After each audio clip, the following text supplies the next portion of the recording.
இது ஃபர்ஸ்ட் மலேசியாவின் செய்திகள் உங்களுக்காக.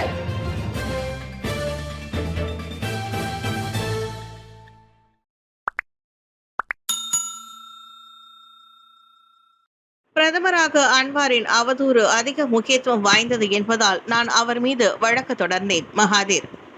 அன்வார் இப்ராஹிம் பிரதமரான பிறகு எதிர்க்கட்சித் தலைவராக இருந்தபோது இருந்ததை விட அவரது அவதூறான அறிக்கைகள் அதிக முக்கியத்துவம் வாய்ந்தவை என்பதால் டாக்டர் மகாதீர் முகமது அவர் மீது வழக்கு தொடர்ந்தார் என்று ஷா அலாம் உயர்நீதிமன்றத்தில் நேற்று விசாரித்தது. 100 வயதான முன்னாள் பிரதமர் தனது 150 மில்லியன் ரிங்கிட் அவதூறு வழக்கில் அன்வார் எப்போதும் முன்னாள் பிரதமர் பதவிக்கு வருவதற்கு முன்பே முன்னாள் ஆட்சிகள் இருந்தபோது தனிப்பட்ட செல்வத்தை குவித்ததாக கூறி வந்ததாக கூறினார். அன்வார் எப்போதும் எனக்கு எதிராக அதே பொய்யான குற்றச்சாட்டுகளை சொல்லி வருகிறார்.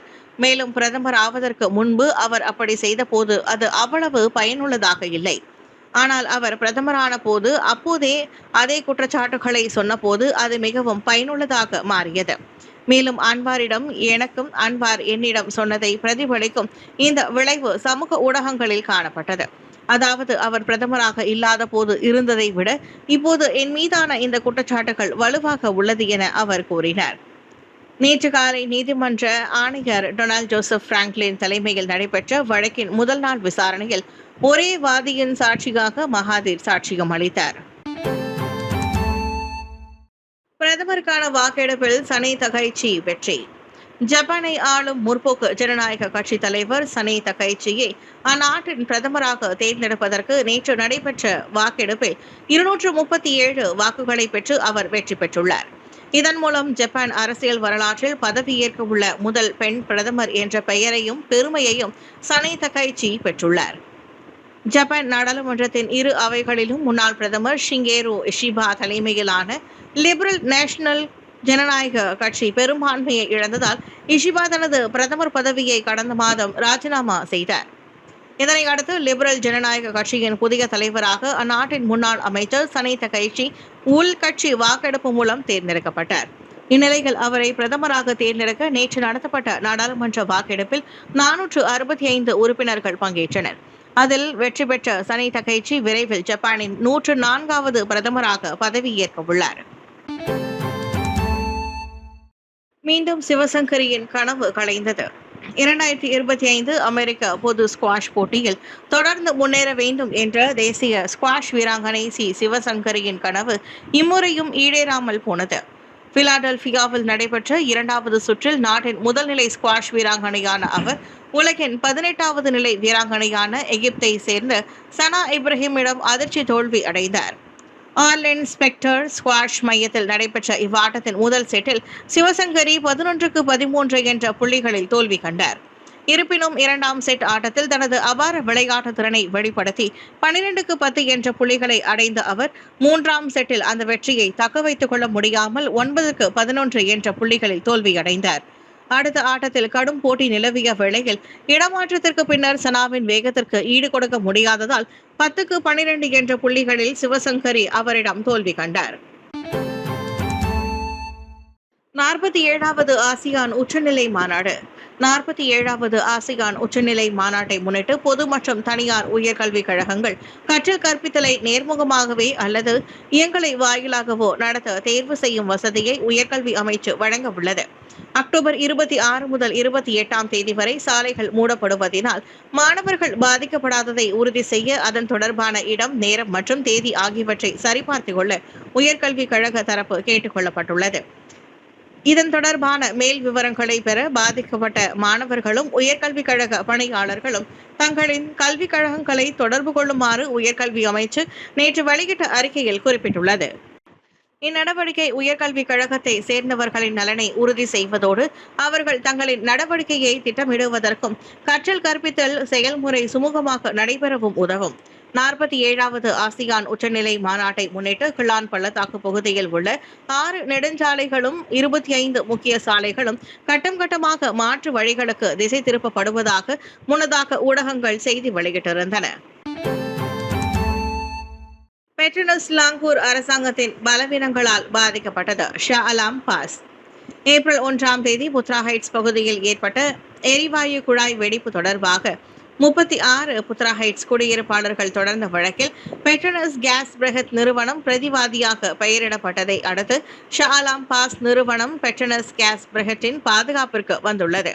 குடியிருப்பாளர்கள் கொண்டு வந்த சட்ட நடவடிக்கையை ஆதரித்த ஷா ஆலம் பாஸ் தகவல் தலைவர் நூருல் இஸ்லாம் யூசுப், ஸ்லாங்கூர் அரசாங்கத்தின் பலவீனமான மேற்பார்வை மற்றும் ஒப்புதல் செயல்முறைகளால் தேசிய எண்ணெய் நிறுவனமான பாஸ் பாதிக்கப்பட்டதாக பார்க்கப்பட வேண்டும் என்று வாதிட்டார்.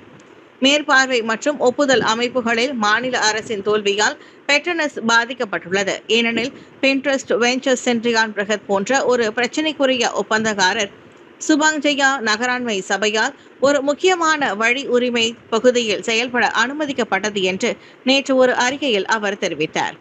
முன்னாள் அட்டர்னி ஜெனரல் டாமி தாமஸின் சட்ட நிறுவனம் மூலம் அக்டோபர் 17ஆம் தேதி அன்று ஷா ஆலம் உயர்நீதிமன்றத்தில் தாக்கல் செய்யப்பட்ட வழக்கில் பெட்ரோனஸ் மற்றும் பின்ட்ரஸ்ட் வெஞ்சர்ஸ், ஹாங் இன் ஹாங் ஹோம் சென்ட்ரியான் பிரஹத், MBSJ மற்றும் மலேசிய அரசாங்கமும் பிரதிவாதிகளாக பெயரிடப்பட்டனர்.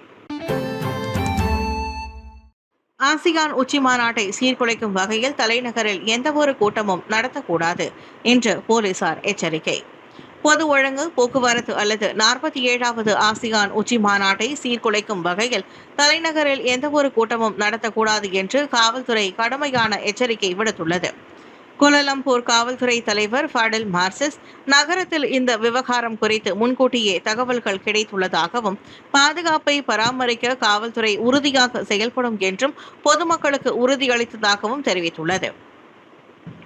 வெளியில் உள்ள சமூகத்திற்கு எனது செய்தி என்னவென்றால், நிகழ்வு ஆசியான் உச்சி மாநாடு நிகழ்வுக்கான பாதை மற்றும் மிக முக்கியமான பொதுமக்கள் பாதுகாப்பை தொந்தரவு செய்ய வேண்டாம்.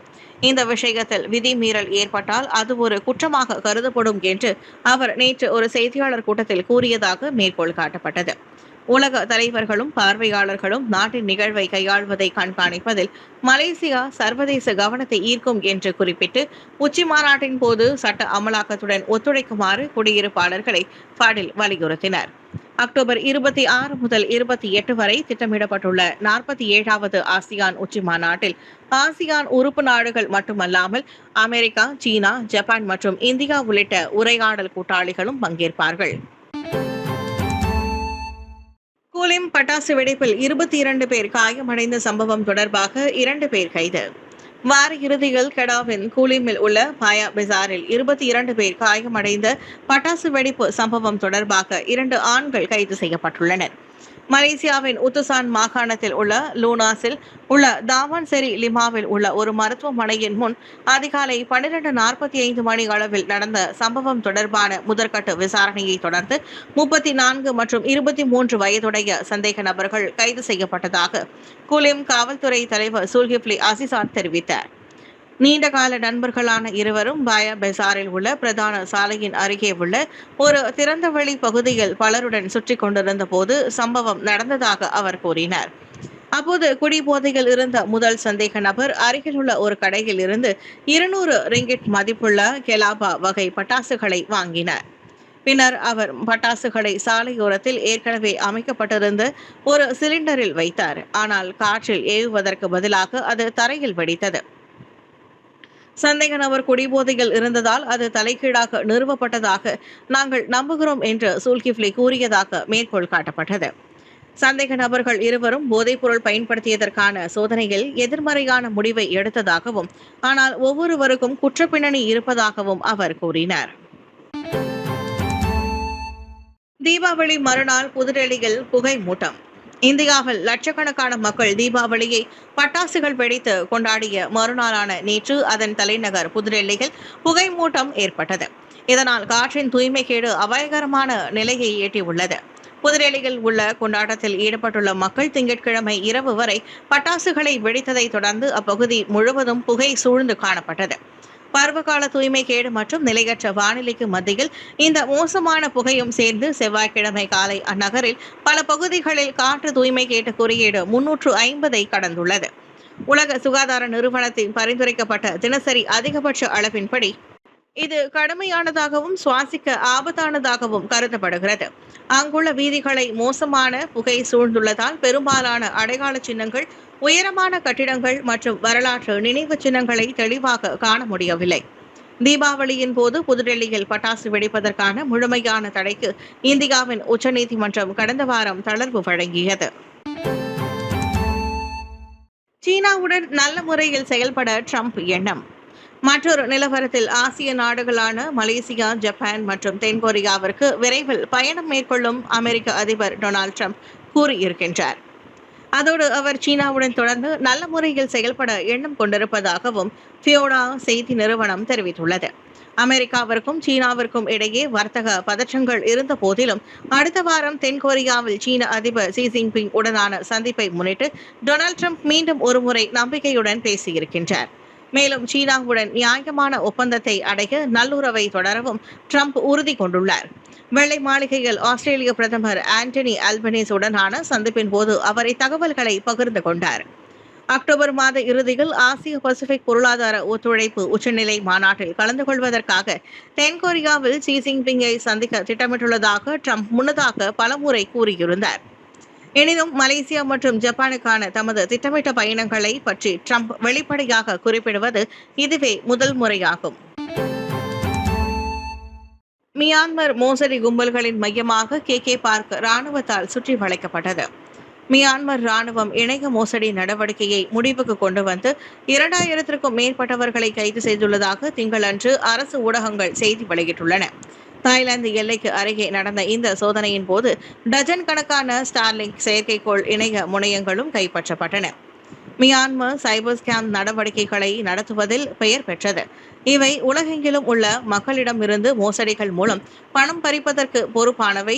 பொதுவாக காதல் தந்திரங்கள் அல்லது பிற தந்திரங்கள் மூலம் பாதிக்கப்பட்டவர்களின் நம்பிக்கையை இணையத்தில் பெறுவதை உள்ளடக்கியது. சைபர் ஸ்கேம் அதிகரித்து வருகிறது. சமீபத்திய ஆண்டுகளில் சைபர் ஸ்கேம் மையங்கள் பிற நாடுகளிலிருந்து தொழிலாளர்களை போலியான சாக்குப்போக்குகளின் கீழ் வேலைக்கு அமர்த்துவதில் பிரபலமாகிவிட்டன. தனிநபர்கள் முறையான வேலைகள் உறுதியளிக்கப்பட்டு பின்னர் சிறைப்பிடிக்கப்பட்டு குற்ற செயல்களை செய்ய கட்டாயப்படுத்தப்படுகிறார்கள். மியான்மர் ஆலின் செய்தித்தாளின் அறிக்கையின்படி நன்கு ஆவணப்படுத்தப்பட்ட சைபர் குற்ற மையமான கே பார்க்கில் திங்களன்று ராணுவம் சோதனை நடத்தியது. இணைய மோசடி, சட்டவிரோத சூதாட்டம் மற்றும் எல்லை தாண்டிய சைபர் குற்றங்களை ஒடுக்க செப்டம்பர் தொடக்கத்தில் தொடங்கப்பட்ட நடவடிக்கைகளின் ஒரு பகுதியாக இந்த நடவடிக்கை எடுக்கப்பட்டது. இந்தோனேஷிய மீனவர்கள் பெட்ரோனஸ் கப்பலை விரட்டினர். கடந்த வாரம் இந்தோனேஷியாவின் மதுரா தீவின் கேட்டபாங் கடற்பரப்பில் சுமார் 100 பாரம்பரிய மீன்பிடி படகுகள் பெட்ரோனஸ் கணக்கெடுப்பு கப்பலை சுற்றி வளைத்து விரட்டியடித்தன. இந்தோனேசிய வலைதளமான ட்ரிபன் நியூஸ் வெளியிட்ட காணொலிகளில் அக்டோபர் 17ஆம் தேதி நண்பகல் சுமார் 1 மணி அளவில் மர மீன்பிடி கப்பல்கள் குழு ஒன்று பெட்ரோனஸ் கப்பலை நெருங்கி சுற்றி வருவதை காணலாம். படகுகளில் இருந்த மீனவர்கள் பெட்ரோனஸ் கப்பலான பிராஸ்பெரோ 9 நோக்கி அதன் நடவடிக்கைகளை நிறுத்திவிட்டு உடனடியாக அந்த பகுதியை விட்டு வெளியேறுமாறு கூச்சலிடுவதை காண முடிந்தது. அந்த அறிக்கையின்படி மோதலுக்கு 3 நாட்களுக்கு முன்பு பெட்ரோனஸ் கப்பல் அந்த பகுதியில் இயங்கி வந்ததாக ஃபைசல் ரஹ்மான் என்ற மீனவர் தெரிவித்தார். பெட்ரோனஸ் கப்பல் கடலுக்கு அடியில் கேபிள்களை பதித்ததை நிறுத்த வேண்டும் என்றும் அது அன்று வெளியிட்ட கேபிள்களை மீட்டெடுக்க வேண்டும் என்றும் மீனவர்கள் கோரிக்கை விடுத்தனர். அந்த அறிக்கையில் எண்ணெய் மற்றும் எரிவாயு நிறுவனமான இந்த நிறுவனத்தின் ஆய்வு நடவடிக்கைகள் தங்கள் மீன்பிடி தளங்களை சேதப்படுத்தியதாக மீனவர்கள் கூறியுள்ளனர்.